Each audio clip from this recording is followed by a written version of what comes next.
ఏంటి అసలు మీ నేపథ్యం ఏంటి, ఎలా సినిమాల్లోకి ఎలా వచ్చారు, డీటెయిల్స్ చెప్పండి. మామూలుగా చిన్నప్పటి నుండి నాకు నటన అంటే చాలా ఇష్టం. ఎలా అంటే ఇంకా అదే ప్రాణం అనుకున్నాను నేను, ఎప్పటికైనా సినిమాలలో చేయాలనేది. ఒక ఆడియో ఫంక్షన్లో తను స్టీవెన్ శంకర్ నాకు కలిశాడు ప్రసాద్ ల్యాబ్లో. కలిసి మిమ్మల్ని హీరోగా ఒక సినిమా చేస్తానండి అంటే ఫస్ట్లో నేను నమ్మలే. నేను హీరో ఏంటి, ఎలాగైనా సరే ఒకటి చేస్తా అంటున్నాడు కదా అని తన స్టోరీ చెప్పి ఇంకా అలా ట్రావెల్ స్టార్ట్ అయింది. ఏంటి స్టీవెన్ శంకర్ గారు, ఏంటి మీకు ఏ క్వాలిటీ కనిపించింది సంపూర్ణేష్ బాబులో, దీంతో సినిమా తీయాలి అని ఆ ఫీల్ ఎలా కలిగింది మీకు? నేను కథ అనుకున్నానండి యాక్చువల్గా. అంటే కొత్త వాళ్ళ స్టార్స్ ఎలాగ దొరకట్లేదు కాబట్టి సో కొత్త వాళ్ళతో కథ అనుకున్నప్పుడు నాకు హీరో కావాలి, ఒక టిపికల్గా ఉండే హీరో కావాలి. ఒక 4-5 చూశాను, ఎవరు ఒప్పుకోలేదు యాక్చువల్గా. సో నాకు తను ప్రసాద్ ల్యాబ్లో ఒక చిన్న ఫంక్షన్ ఉంటే అక్కడ కలిసారమ్మ. చూడగానే నాకు స్ట్రైకింగ్, అంటే బట్టలు వేసుకునే విధానం, ఆ గెటప్ అంతా చాలా విచిత్రంగా అనిపించారు. నాకు ఇతను పర్ఫెక్ట్ హీరో, ఇతనైతేనే కరెక్ట్ అని వెళ్ళి అడిగాను. తను అసలు యాక్టర్ అనే విషయం కూడా నాకు తెలియదు. సో అక్కడికి వచ్చిన అతనేమో ఓకే చేస్తారలేదు అనుకున్నాను. అడగగానే ఓకే, అదే నెక్స్ట్ డే కథ విని చేస్తానన్నారు. ఓకే, యాక్టర్ మీరు అంటే దీనికన్నా ముందు కూడా చేస్తారా? చేశాను. మహాత్మాలో సీన్ చేశా, ఇంకా 2-3 చిన్న చేస్తే అవి రాలేదు ఇంకా. ఓకే, సో ఆ రకంగా జరిగింది అనమాట. మీకు ఆ స్పార్క్ కనిపించింది అనమాట? స్పార్క్ కనిపించిందండి అసలు. అంటే ఇంత ముందు సినిమాల్లో అసలు ఒక 10 seconds కూడా కనిపించారు, కానీ ఆ స్పార్క్ అయితే ఉండిందండి. ఫస్ట్ రోజు నాకు తన ఫొటోస్ తీసుకుని చూపించాడు, డిఫరెంట్ గెటప్స్. కన్నడలో ఉపేంద్ర కైండ్ ఆఫ్ ఫొటోస్ చూడండి, పర్ఫెక్ట్ ఇతను స్టోరీ కనుక. అలానే ఎలా ఉంటుంది స్టోరీ అంటే ఆయన చూడంగానే మీకు వెరైటీగా అనిపించింది అని అన్నారు ఆయన గెటప్ అది. సో మీ మూవీలో ఎలా ఉంటుంది సంపూర్ణేష్ క్యారెక్టర్ ఎలా ఉంటుంది? అలానే డిఫరెంట్ గా కామిక్ గా అలా? కామిక్ కాదండి యాక్చువల్గా, అంటే ఇది ఒక మిర్రర్ లాంటిది. మీరు సీరియస్ సంపూర్ణేష్ బాబు అనే వ్యక్తి ఎవరు తెలియకపోతే చాలా జెన్యూన్ లవ్ స్టోరీ, చాలా ఒక మంచి సినిమా చూస్తున్నట్టుంది. సంపూర్ణేష్ బాబు గురించి తెలిస్తే మాత్రం ఒక ఫన్ గానీ కామెడీ కానీ జనరేట్ అవుతుంది. అంటే ఏ ఇమేజ్ లేని ఒక వ్యక్తి మాస్ డైలాగులు చెప్తా, ఒక విచిత్రమైన పనులు చేస్తే, అంటే పెద్ద హీరోలు చేసే పనులు కానీ చేస్తే ఎలా ఉంటుందనేది. స్పూఫ్ కాదు, అలానే వేరే హీరోస్ ఇమిటేట్ చేయడం కానీ, వేరే సీన్స్ ప్యారడీ చేయడం కానీ చేయలేదు. జెన్యున్ గా రాసుకున్నాం స్టోరీ. ఓకే, ఎందుకు మరి అంతలా ఎందుకు నవ్విస్తున్నారు మీరు? ఆయన అన్నట్టు సంపూర్ణేష్ బాబు హీరో అని చెప్పి చూస్తే ఖచ్చితంగా కామెడీ మూవీలో అనిపిస్తుంది అని చెప్పి, ఎందుకని అంతలా మీరు జనాల్లోకి అలా వెళ్ళిపోయారంటారు ఆ ఇమేజ్ తో? ఎందుకు వెళ్ళాను అసలు నాకు కూడా పెద్ద కాదు కదండి. మామూలు ఇంకా జనం అంతా నన్ను అభిమానించారు. ఎలా అన్ని లక్షల హిట్లు ఎలా అండి? మీకు ఏమైనా మేనేజ్ చేస్తారా లేకపోతే ఏంటి? అది చెప్తారు, కానీ బాగా ఎంజాయ్ చేస్తుంటారే. చాలా ఎంజాయ్. సినిమా రిలీజ్ అయ్యి 2-3 సినిమాలు హిట్ అయితేనే స్టార్డమ్ వస్తుంది జనరల్ గా. అసలు రిలీజ్ కాకుండా ఒక టీజర్ తో సెన్సేషన్ క్రియేట్ చేశారు. కానీ ఇదైతే ఎక్స్పెక్ట్ చేసామండి మేము, కానీ ఇంత ఎర్లీగా మరి ఫస్ట్ పోస్టర్కే అయిపోతుందని ఎక్స్పెక్ట్. దానికి రాజమౌళి గారు రీజన్, ఆయన ట్వీట్ చేయడం వల్ల రీజన్. కానీ నేనైతే రిలీజ్ కి బిఫోర్ 1 week మాత్రం హైప్ వస్తుంది, ఖచ్చితంగా స్టార్ అవుతాడు. రిలీజ్ తర్వాత అయితే అసలు ఇంకా ఒక రేంజ్ లో వెళ్తుంది, ఈ ఎక్స్పెక్టేషన్ అయితే ఉన్నింది నాకు. కానీ అసలు ఫస్ట్ ట్రైలర్కే ఆ 1 year నుంచి ఆ హైప్ ను కాపాడుకోవడానికే సరిపోయింది. అసలు మేము ఏ లైవ్ షోస్ కి ఇప్పటి వరకు రాలేదు.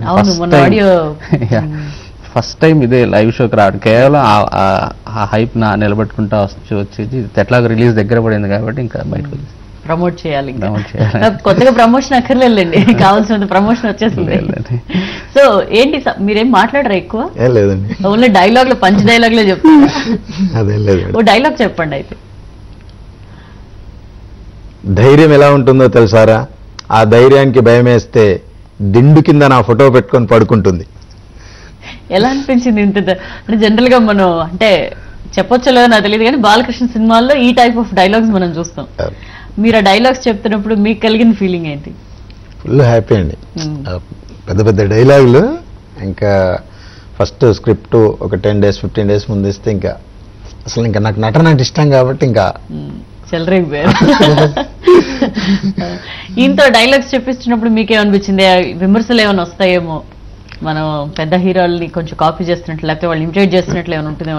అసలు ఇమిటేట్ అయితే ఎవరిని చేయలేదండి, కానీ ఇంకా ఫీల్ అవుతారంటే ఏం లేదు. యాక్చువల్గా మాస్ డైలాగులు అందరు హీరోలు చెప్పేస్తారు, ఏ హీరో చెప్పలేదు అనేది ఏం లేదు. నేను ఫిక్స్ అయిపోయాను ఈ సినిమా మొత్తం. ఎందుకంటే డైలాగ్ బేస్డ్ సినిమా అండి ఇది మొత్తం. పేజీలు డైలాగ్, ప్రతి ఆర్టిస్ట్కి డైలాగులు సినిమా మొత్తం. అందుకే ఒక 15 రోజులు ముందు ఇచ్చాను. అందరు అంటే 2వ టేక్ 3వ టేక్ ఓకే అయిపోవాలి నాకు ఖచ్చితంగా. ఇంకా ఇన్సల్ట్ చేసేదానికి ఏమి ఉండదండి. అంటే వాళ్ళు బిగ్ హీరోస్ చెప్పినప్పుడు చాలా ఈ డైలాగులు వాళ్ళు చెప్తే అదొక వేరే ఎమోషన్ ఉంటుంది, తను చెప్పినప్పుడు ఇంకో ఎమోషన్ ఉంది అంతే. మీరే రాశారు డైలాగ్? నేనే రాశాను డైలాగ్స్. రైట్ అండి, మనం మరింత మాట్లాడతాం. ఇక నెక్స్ట్ చూద్దాం ఈ రౌండ్ అప్.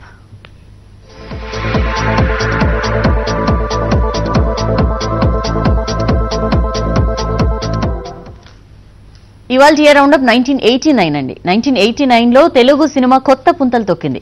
రామ్ గోపాల్ వర్మ దర్శకత్వంలో వచ్చిన శివ సినిమా ఒక ట్రెండ్ సెటర్ గా నిలిచింది. ఆ విశేషాలు ఇవాళ ఇయర్ రౌండ్ అప్ లో.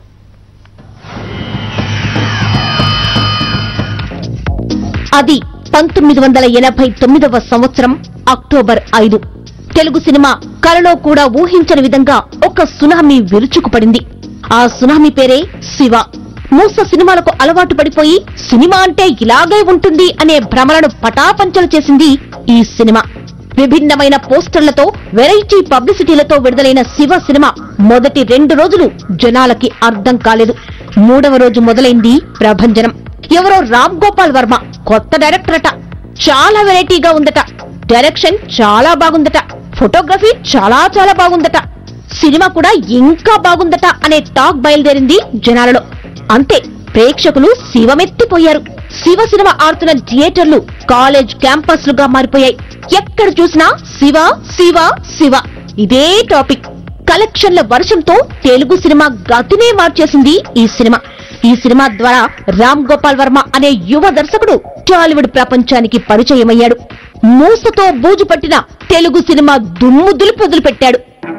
పొద్దున్న లెగిస్తే పేపర్లోనూ టీవీల్లోనూ స్టేజీల మీద గూండాయిజం నశించాలి, లా అండ్ ఆర్డర్ బాగుపడాలి అని అరుస్తూ ఉంటావు. నీ దృష్టిలో నేను ఒక రౌడీని. అసలు నీకు నాతో పనేమిటి? నీలాంటి వాళ్ళని నడి రోడ్డు మీద ఉరి తీయాలి. ఇంకో నిమిషం ఇక్కడ ఉన్నావంటే చెప్పు తీసుకుని కొడతాను. Get out. నటినటుల విషయానికొస్తే ఒక సాధారణ మధ్యతరగతి కాలేజ్ కుర్రాడి నుంచి భవానీ లాంటి అసాంఘిక శక్తులను ఎదుర్కొనే యువకుడిగా నాగార్జున అద్భుతమైన నటన కనబరిచాడు. కళ్లతోనే భావాలను చక్కగా పలికించాడు. ఆశగా అమల చలాకీ పిల్లగా, శివ భార్యగా సహజంగా నటించింది. భవానీ పాత్రలో రఘువరన్ తెలుగు తెరపై సరికొత్త విలనిజాన్ని ప్రదర్శించాడు. మరో ముఖ్య పాత్రలో జేడీగా నటించిన చక్రవర్తి ఆ పాత్రకి ఆతికినట్టు సరిపోయాడు. 5 ఏళ్లుగా విశ్వనాథన్ బాడీ గార్డ్ గా పనిచేస్తూ 10,000 కోసం నాకు అమ్మేశాం. నేను ఎలా నమ్ముతాను అనుకున్నావు? నువ్వు వీళ్ళకి ఫోన్ చేసిన విషయం కూడా నాకు తెలుసు. Bad luck. శివ వస్తాడు అనుకున్నాను.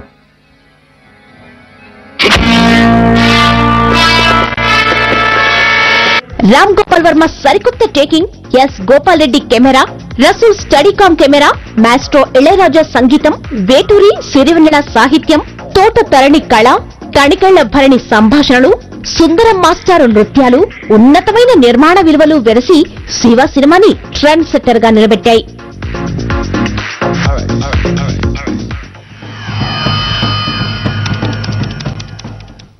సో 1989లో వచ్చిన సెన్సేషనల్ మూవీ శివ గురించిన డీటెయిల్స్ మనం చూసాం. ఇప్పుడు షార్ట్ బ్రేక్ తీసుకుందాం. బ్రేక్ తర్వాత మార్నింగ్ కాఫీ కంటిన్యూ అవుతుంది. Stay tuned.